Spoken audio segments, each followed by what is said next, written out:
جب ادھر بھی جان پیش ہوئی، حضرت ابراہیم نے بھی پیش کر دی، سیدنا صدیق اکبر رضی اللہ تعالیٰ عنہ نے پیش کر دی، ایک صفت میں دونوں برابر ہو گئے کہ یہ دونوں خلیل بننے کی صلاحیت رکھتے ہیں۔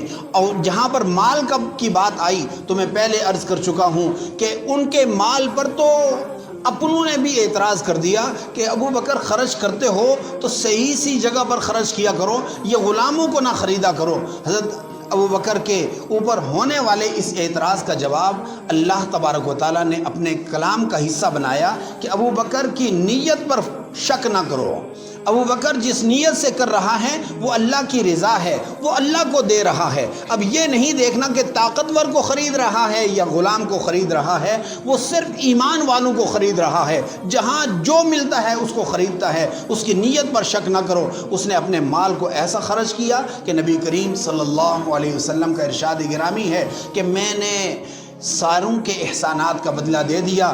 علی المرتضیٰ کے میرے اوپر بڑے احسانات ہیں، وہ بچپنے سے میری تربیت میں رہا، جوانی کا حق ادا کر دیا اس نے، لیکن میں نے جو اس کے احسانات کا بدلہ دیا ہے اپنے جگر کا ٹکڑا سیدہ فاطمہ الزہرا کی صورت میں اس کے عقد میں دے کر میں نے اس کا بدلہ چکا دیا ہے۔ لیکن ابو بکر وہ ہیں کہ جن کے احسانات کا بدلہ میں چکا نہیں سکا، خود خالق کائنات اس کو روز قیامت راضی فرمائیں گے۔ عرض یہ کر رہا ہوں کہ اپنے آپ کو بھی پیش کر دیا، اپنے مال کو بھی پیش کر دیا کہ جس کے مال کے احسان مند اسلام بھی ہے، پیغمبر اسلام بھی ہے، اور روز قیامت اس کا بدلہ ہو رہا ہے۔ اولاد کی باری آئی تو میرے بھائی اولاد والے ہی اولاد کا دکھ درد بہتر جانتے ہیں۔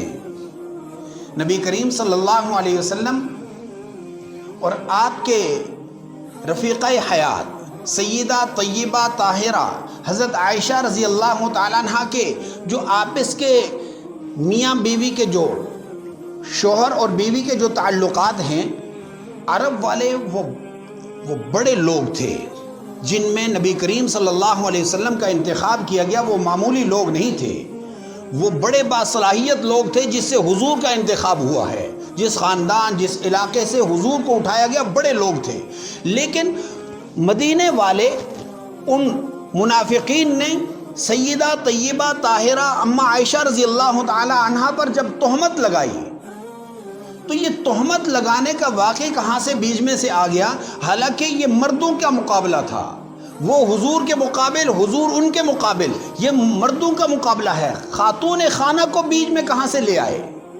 اصل بات سمجھیے، خاتون خانہ کو بیچ میں لانے کا بنیادی مقصد یہ تھا کہ پیغمبر اور پیغمبر کے اس دوست کی دوستی کو توڑنا مقصود تھا کہ یہ ابو بکر کی بیٹی ہے، جب اس پر ذرا سا قدغن لگے گا تو ابو بکر لا محالہ اپنی بیٹی کی سائیڈ لے گا، جب یہ ان کی سائیڈ لے گا تو حضور کی دوستی کے ساتھ یہ دوستی ٹوٹ جائے گی۔ یہ دوستی توڑنے پر حملہ تھا۔ لیکن قربان جائیں، حضرت ابو بکر نے اپنی لخت جگر کو نہیں دیکھا، اپنی بیٹی کو نہیں دیکھا۔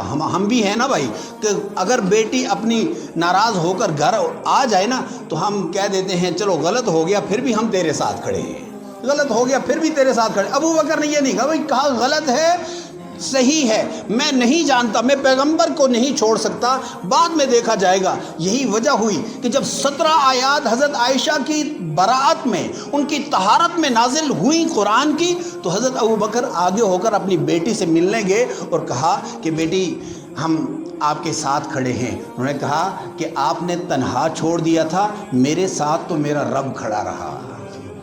آپ نے تو مجھے چھوڑ دیا تھا، آپ نے تو کہا تھا کہ میں تو ان کے ساتھ ہوں، اور آپ نے تو یہ اتنا پراپوگنڈا کیا گیا کہ آپ نے تو ان کی تائید کر دی تھی، اور حضور صلی اللہ علیہ وسلم کی دوستی کو نہیں چھوڑا۔ آج میں اپنے رب کا شکرانہ ادا کروں گی کہ جس نے میرے لیے 17 آیات تا قیامت نازل کی۔ بڑا پڑھے، چھوٹا پڑھے، امیر پڑھے، غریب پڑھے، وہ قرآن کریم کی ان آیات کو پڑھتا جا رہا ہے۔ وقت ختم ہو رہا، میں انتہا کی اور اختتام کی طرف آ رہا ہوں۔ موضوع ایسا ہے کہ اس کو سننے، اس کو کہنے کی ضرورت ہے۔ سیدہ عائشہ رضی اللہ تعالیٰ عنہ ہی نہیں، سیدہ اسماء رضی اللہ تعالیٰ عنہ کو نبی کریم صلی اللہ علیہ وسلم کو جب حضرت ابو بکر لے کر غار میں چلے گئے تو ڈیوٹی کھانا پہنچانے کی حضرت اسماء کی لگی۔ حضرت اسماء حضرت عائشہ کی سگی بہن ہیں۔ حضرت اسماء رضی اللہ تعالیٰ عنہ کہتی ہیں کہ جب کفار نے دیکھا، پورا علاقہ چھان مارا، نہ محمد ملتے ہیں صلی اللہ علیہ وسلم اور نہ یار محمد ملتے ہیں صلی اللہ علیہ وسلم، دونوں محب اور محبوب دونوں غائب ہیں، اچانک سے غائب ہیں۔ وہ پلٹ کر کے، اس دور کا کافر بھی جانتا ہے کہ جہاں پر پیغمبر ہوں گے وہاں پر جانشین پیغمبر بھی ساتھ ہوں گے، خلیفہ بلا فصل بھی ہوں گے۔ وہ پلٹ کر کے سیدھے سیدنا صدیق اکبر کے گھر میں پہنچتے ہیں اور آ کر کہتے ہیں تمہیں پتہ ہوگا، تمہیں معلوم ہوگا کہ تمہارا بابا کہاں ہے، اگر تمہارے بابے کو ہم پہنچ جاتے ہیں تو ہمیں حضور مل جائیں گے، ہم پہنچنا چاہتے ہیں۔ یہ ان کا نظریہ تھا، سوچ تھی۔ سیدہ اسماء باہر نکلی اور کہا کہ میرے علم میں ہے، مجھے بتا کر گئے ہیں، میرے ساتھ رابطے میں ہیں، لیکن بتاتی نہیں ہوں۔ اور پوچھنے والا عام کوئی ایریے کا بڑا وڈیرا یا کوئی سرکاری اہلکار نہیں تھا،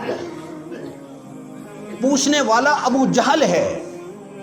اور ابو جہل نے نہ صرف پوچھا بلکہ اس چھوٹی بچی پر تشدد کیا، منہ پر تماچا مارا۔ تاریخ میں مذکور ہے کہ کان سے بالی، یہ کان ٹوٹنے کے بعد بالی نکل گئی، خون آلودہ ہو گئی، منہ کے اوپر سوجن آ گئی، لیکن ساری چیزوں کو برداشت کر لیا اور یہ نہیں کہا کہ مجھے تو پتہ ہی نہیں۔